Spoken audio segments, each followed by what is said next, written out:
Halo, assalamualaikum warahmatullahi wabarakatuh. Selamat pagi, siang atau sore ya. Jumpa lagi di perkuliahan online ya untuk kuliah fisika pada hari ini. Ya, jadi untuk pertemuan kali ini saya akan menjelaskan tentang teori dasar listrik ya. Jadi ini salah satu ilmu dasar fisika yang mungkin perlu kita ketahui juga karena banyak sekali penerapannya dalam berbagai bidang, baik di bidang engineering maupun di bidang sosial, sosial, di bidang eksata yang lainnya. Oke, saya akan share screen terlebih dahulu.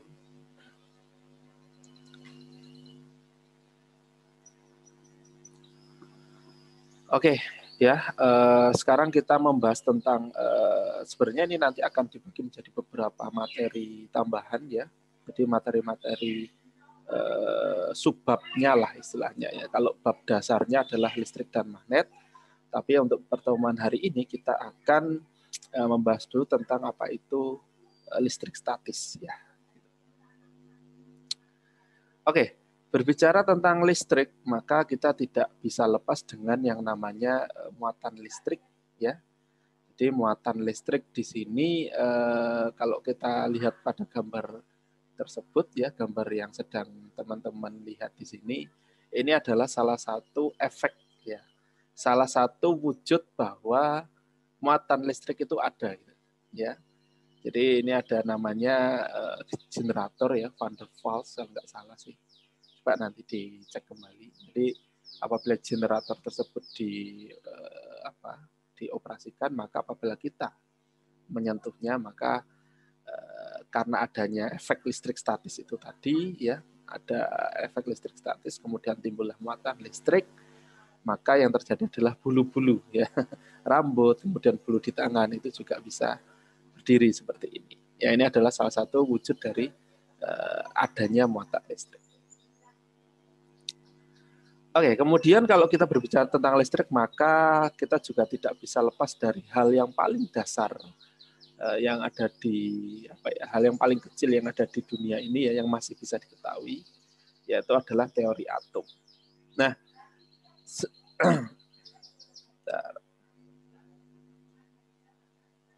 Nah, teori atom ya, itu kan kalau menurut teori kan atom itu kan ada beberapa bagian ya. Yang pertama adalah inti dari atom tersebut, neutron atau nukleus, di mana di dalam inti tersebut juga terdapat muatan positif atau yang kita sebut sebagai proton. Kemudian ada juga muatan negatif atau yang kita sebut sebagai elektron. Nah, elektron ini mirip seperti kayak planet-planet yang mengelilingi matahari, jadi dia akan mengorbit ya pada protonnya ya, pada inti atomnya seperti itu. Nah, putaran dari elektron ini itu teratur ya.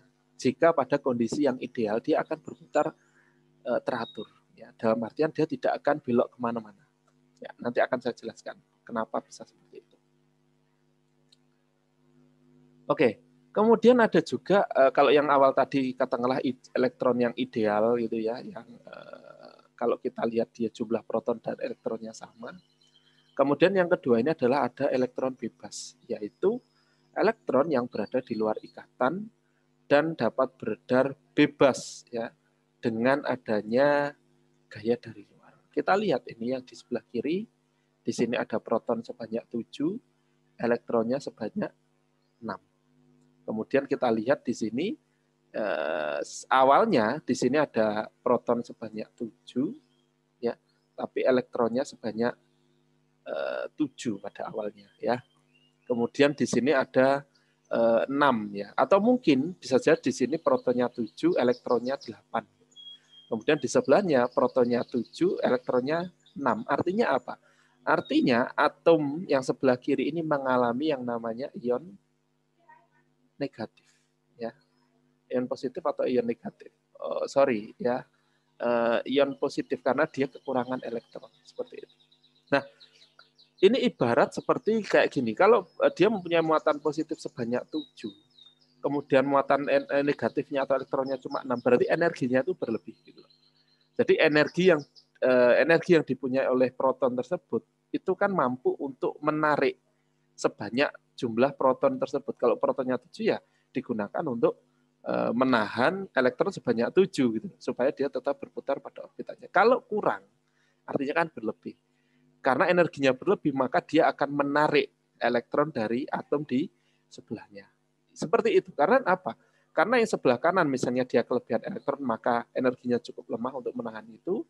Sedangkan atom di sebelahnya itu kekurangan elektron. Akhirnya elektron tersebut bisa tertarik dari orbitnya, kemudian dia akan berpindah ke atom yang lain, yang kekurangan elektron. Nah, kemudian proses berpindahnya elektron tersebut dari atom satu ke atom yang lain, maka dia disebut sebagai elektron bebas. Karena memang ada gaya dari luar.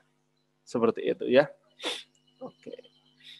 Nah, maka ini ada beberapa kondisi ya. Atom netral itu kalau jumlah proton sama elektronnya sama. Atom positif itu kalau jumlah proton dan elektronnya itu lebih banyak protonnya.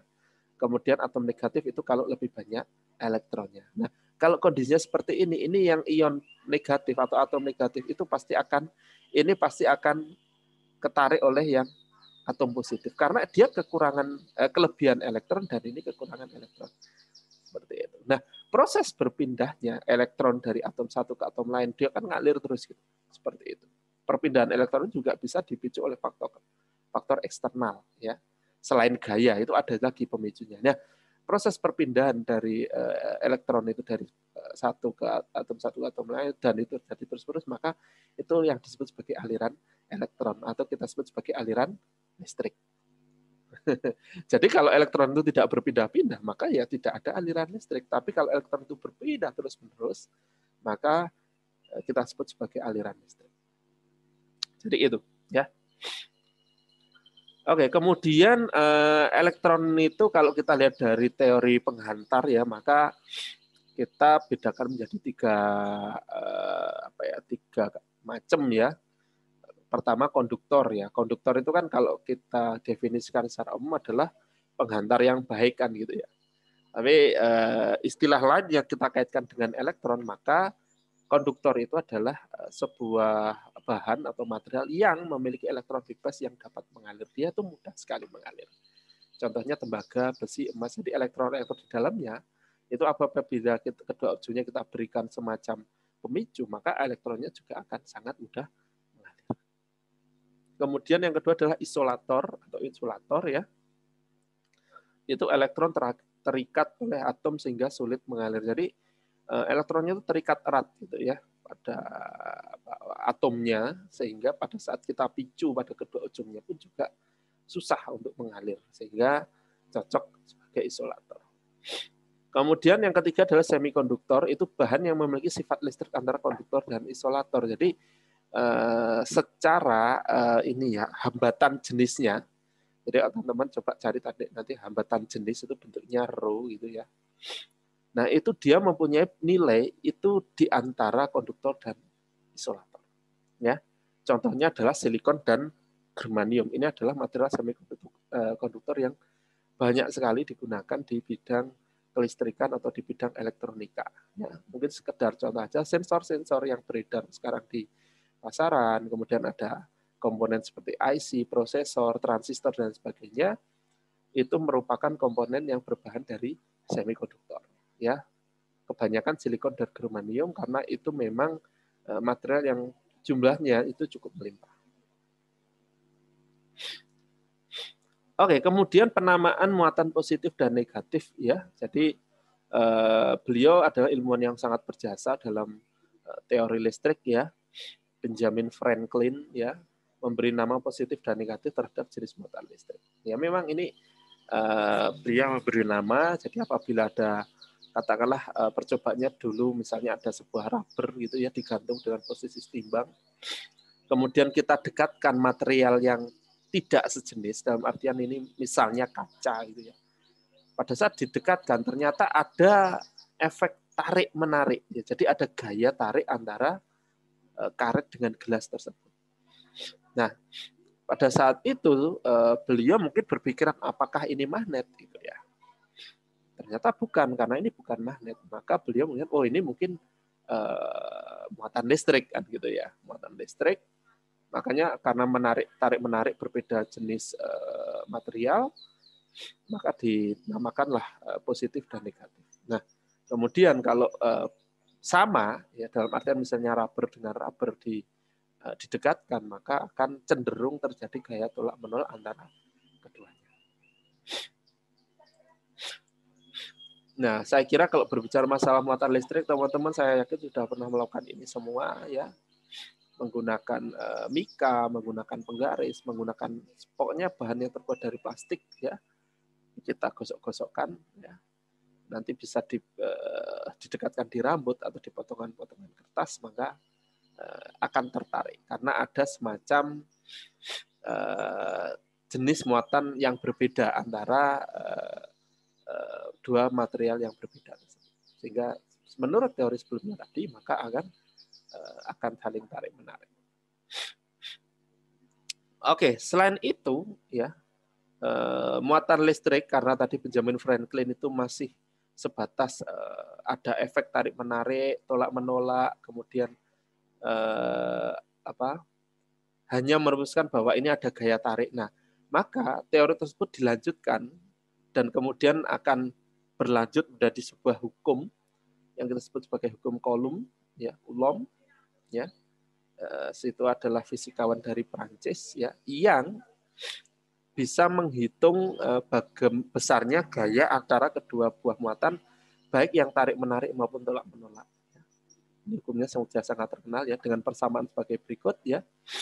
Jadi di sini gaya tarik muatan sama dengan konstanta dikali dengan dan muatan satu dikalikan dengan muatan kedua dibagi dengan kuadrat jarak antar keduanya.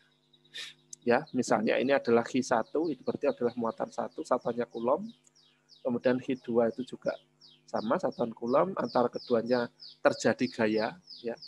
Kemudian ada jarak antara keduanya, ya. Kalau tidak sama muatannya maka akan terjadi gaya tarik. Kalau sama maka akan terjadi gaya tolak menolak, seperti itu. Untuk besarnya nilai K atau konstanta itu adalah 8,9876 kali 10 pangkat 9 Newton meter kuadrat per kolom kuadrat. Artinya biasanya ini kita bulatkan jadi 9 kali 10 pangkat 9.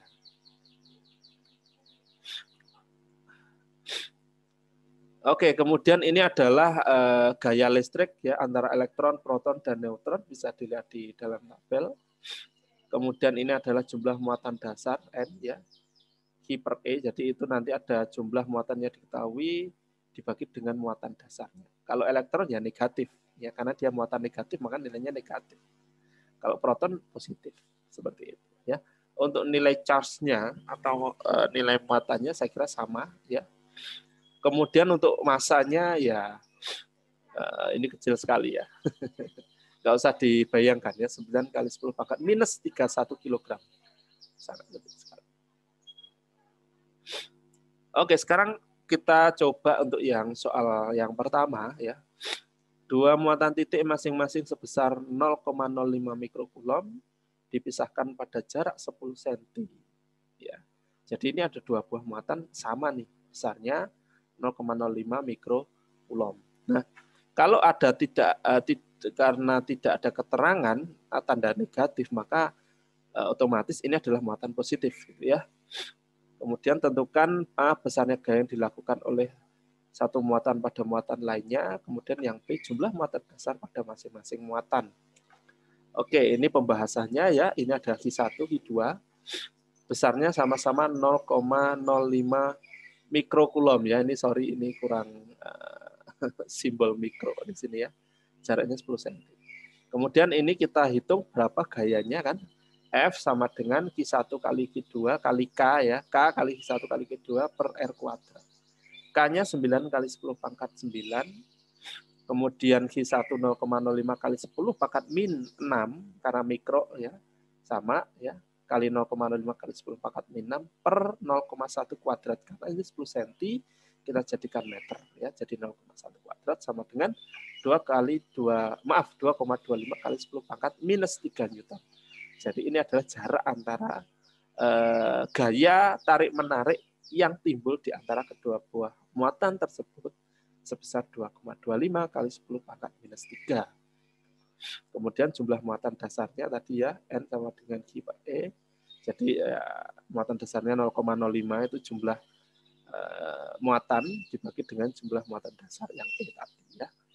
1,6 kali 10 pangkat minus 19 ya, 3,12 kali 10 pangkat 11 ya. Karena sama-sama kulom, maka satuannya bisa hilang. Oke, kemudian contoh soal yang berikutnya ya. Sekarang ada 3 buah titik ya, 3 buah muatan. Kalau yang awal ini tadi 2, sekarang 3. 3 muatan terletak pada sumbu X, di mana X itu ya Q1 pada sumbu X itu sebesar 25 nanokulom terletak pada titik asal ya. Kemudian Q2 itu minus 10 nanokulom, berarti dia adalah muatan negatif karena ada tanda minus di sini, berada pada 2 meter pada sumbu X. Kemudian Q0 itu adalah 20 nanokulom, berada pada 3,5 meter ya. Tentukan gaya total pada Q0 akibat Q1 dan Q2. Kalau kita gambarkan ya, titik asalnya kan Q1 ya. Berarti kalau antara Q1 Q2 itu terletak 2 meter. Ya. Q1 25 nanokulom, Q2 minus 10 nanokulom. Jaraknya 2 meter. Kemudian Q0 itu 20 nanokulom dengan jarak 3,5 meter dari titik asal. Titik asalnya Q1 berarti 3,5 meter antara Q1 dan Q0 atau 1,5 meter antara Q2 dan Q0. Karena dia 20 nanokulom maka dia muatan positif. Nah, kalau kita gambarkan ini muatan positif, ini muatan negatif, ini muatan positif, maka gaya yang terjadi adalah seperti ini. Antara Q0 dengan Q1 maka itu akan timbul gaya tolak menolak karena dia sama muatan positif. Tapi antara Q0 dan Q2 dia akan tarik menarik karena adanya perbedaan muatan. Gitu ya. Oke, yang ditanyakan gaya total pada Q0. Jadi Q0 ini akan mendapatkan 2 buah gaya dari Q1 dan Q2. Kita tinggal cari berapa gaya total antara muatan tersebut. Nah, kita cari dulu gaya antara Q0 dan Q1 ya. Jadi F10 itu adalah gaya antara Q1 dan Q0. Jadi K kali Q1 kali Q0 per R10 kuadrat. Jadi jarak antara Q1 dan Q0 3,5 meter ya. Jadi 9 kali 10 pangkat 9 kali 25 kali 10 pangkat 9 karena nano ya. Kali 20 kali 10 pangkat 9 per 3,5 meter kuadrat. Hasilnya 0,367 mikronewton. Nah, itu gaya yang terjadi antara Q1 dan Q0. Kemudian gaya yang terjadi antara Q2 dan Q0. Jadi Q2 dan Q0 ya. Ini gaya tarik ya. Kalau ini gaya tolak, ini gaya tarik. Jadi K sama dengan Q2 kali Q0 per R20 kuadrat ya. Jadi minus 10 kali 10 pangkat 9 ya. Ini kali K kali 20 kali 10 pangkat 9 per 1,5 meter kuadrat ya. Hasilnya minus 0,799 mikronewton ya. Oke. Karena dia mendapatkan gaya tarik sini sebesar ini ya. Minus itu ya kita sebutkan bahwa dia adalah gaya tarik menarik. Oke, kemudian F totalnya adalah F10 plus F20 ya. Jadi ini ditambah dengan ini hasilnya adalah 0,367 minus 0,799. Hasilnya adalah minus 0,432 mikronewton. Jadi total gaya yang dikenai oleh Q0 itu adalah minus 0,432 mikronewton. Jadi dia akan kecenderungan dia tetap ketarik ke sini. Ya, jadi gaya tarik oleh Q2 itu masih lebih kuat daripada gaya tolak oleh Q1. Jadi seperti itu. Ya. Oke, sekarang kita masuk ke medan listrik ya. Jadi kilat atau halilintar di sini dikaitkan dengan medan listrik yang sangat kuat di atmosfer. Kalau ada teman-teman bertanya seberapa besar tegangan listrik dari sebuah halilintar ini atau petir atau listrik pada kilat ini ya, saya nggak berani menjawab. Ya. Saya tidak bisa menjawab karena belum ada alat ukur manapun yang mampu mengukur besarnya tegangan listrik atau voltase dari petir. Ya. Kalau ingin menganalogikan sebenarnya seperti ini. Kalian punya tahu busi ya, busi motor. Jadi motor kalian, sepeda motor itu kalau tidak ada busi maka tidak ada pengapian. Dalam artian kan busi itu kan memercikkan bunga api karena ada celah sepanjang selebar kira-kira 1 mili yang nanti menjadi tempat untuk meloncatnya elektron. Nah, elektron meloncat itu nanti akan digunakan untuk membakar atau sistem pengapian untuk membakar bensin dan udara pada ruang pembakaran atau di dalam mesin. Kemudian karena ledakan terjadi antara bensin itu kan kebakar oleh elektron yang meloncat tadi, maka akan mendorong kepala piston ke bawah. Ya, maka itu terjadi terus-menerus, maka mesin itu bisa bekerja dan dikonversi menjadi putaran. Ya, tidak hanya di sepeda motor, di mobil juga sama. Nah, besarnya listrik pada busi dengan celah selebar 1 mili itu paling tidak katakanlah lah ya, at least 100 volt lah kira-kira ya, 100 volt. Kalau dalam 1 mili saja itu 100 dibutuhkan tegangan 100 volt supaya elektron itu meloncat.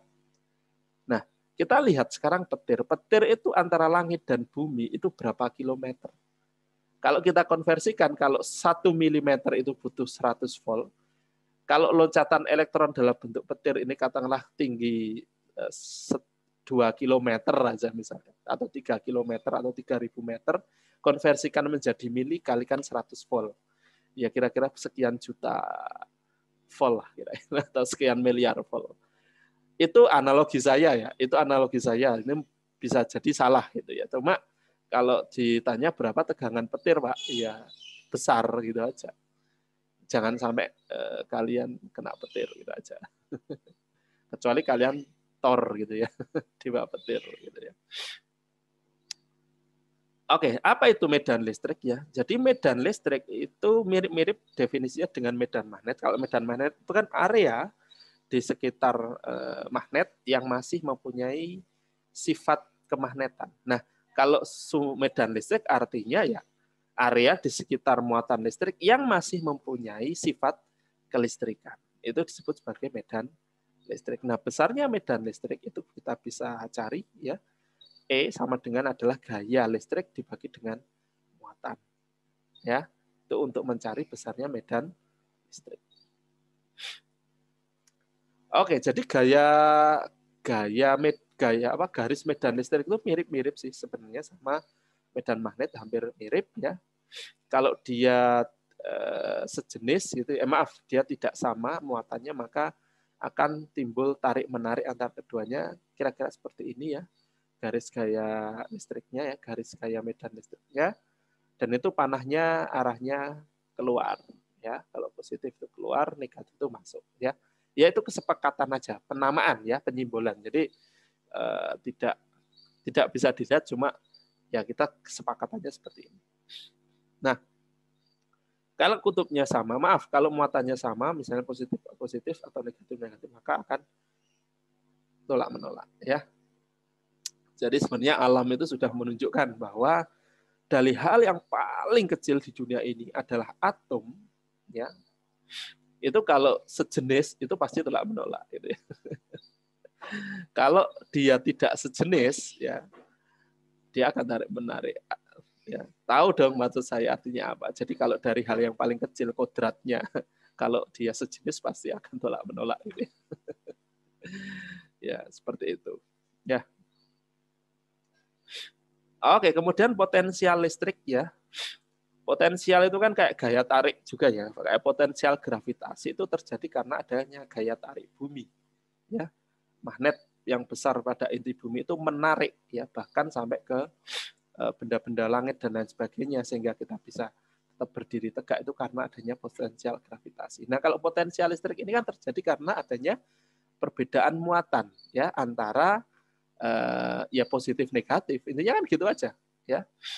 Bisa jadi karena listrik ini atau petir ini di awannya itu adalah muatannya positif misalnya, kemudian di permukaan bumi itu negatif. Kalau itu terlalu besar gaya tariknya, maka akan terjadi loncatan elektron seperti yang terjadi pada petir ini ya. Jadi memang analoginya sama. Kalau potensial gravitasi itu kan misalnya gambar kanan itu kan potensial gravitasi kan dipengaruhi oleh karena jarak antara lain ya ketinggian lah ya, ketinggian dengan massa sebuah benda dengan ketinggian itu yang berpengaruh. Kalau potensial gravitasi di tempat-tempat kan sama aja ya. Tapi kan itu akan mempengaruhi apabila antara benda yang 1 kilo sama 2 kilo dengan ketinggian yang sama pasti akan berbeda ya. Pasti cepat yang 2 kilo jatuhnya kan gitu. Nah, sama juga dengan potensial listrik. Potensial listrik itu juga dipengaruhi karena jarak tadi sama kemudian muatannya ya. Kalau muatannya antara satu muatan dengan muatan yang lain nilai muatannya itu lebih besar, maka gaya tariknya potensial listriknya juga pasti akan lebih besar. Jadi ini mirip-mirip ya. Cuma kalau ini yang mempengaruhi adalah ya masanya, kalau ini adalah jumlah muatannya ya, berapa kulomnya kan gitu. Oke, kemudian ini beberapa aplikasi listrik statis ya pada bidang industri ya, itu cukup banyak ya. Ini salah satu contoh saja ya. Ini digunakan untuk elektrostatis pada filter ya, filter pada cerobong asap ya. Kalau kita lihat di sini ya, asap hasil pembakaran itu kan abu ya, ada fly ash lah namanya ya, abu terbang seperti itu ya. Nah, abu tersebut kalau dia ukurannya cukup berat itu masih bisa ya, masih bisa dia secara gravitasi bisa dipisahkan seperti ini. Tapi kalau dia secara ukuran itu sangat kecil, kemudian secara massa dia juga sangat kecil juga, maka ada potensial dia akan terikut asap ya. Jadi dia terikut asap, terbang ke atas, dan itu mungkin sangat berbahaya apabila terhirup oleh kita ya, polusi udara. Nah, salah satu caranya adalah menggunakan elektrostatis ya, dengan prinsip elektrostatis di sini. Jadi fly ash atau abu terbang yang tidak bisa terseleksi berdasarkan gravitasi, maka kita bisa tarik dia menggunakan prinsip elektrostatis. Ya kita tinggal ketahui aja fly ash itu atau abu terbangnya itu dia mengandung muatan apa. Kita buat semacam kisi-kisi filter di sini ya, menggunakan apa aja material yang penting adalah dia secara muatan dia harus berbeda dengan muatan dari fly ash tersebut. Kalau fly ash-nya atau abu terbangnya itu muatannya negatif, berarti kita membuat filter ya dengan muatan positif. Yang artinya nanti fly ash itu akan nempel di sini karena memanfaatkan potensial listrik tadi ya yang tidak sejenis, maka dia akan menarik. Ini sudah diterapkan dan sangat efektif, dan ini juga diterapkan di air conditioner yang ada di kantor-kantor atau di rumah adik-adik semua.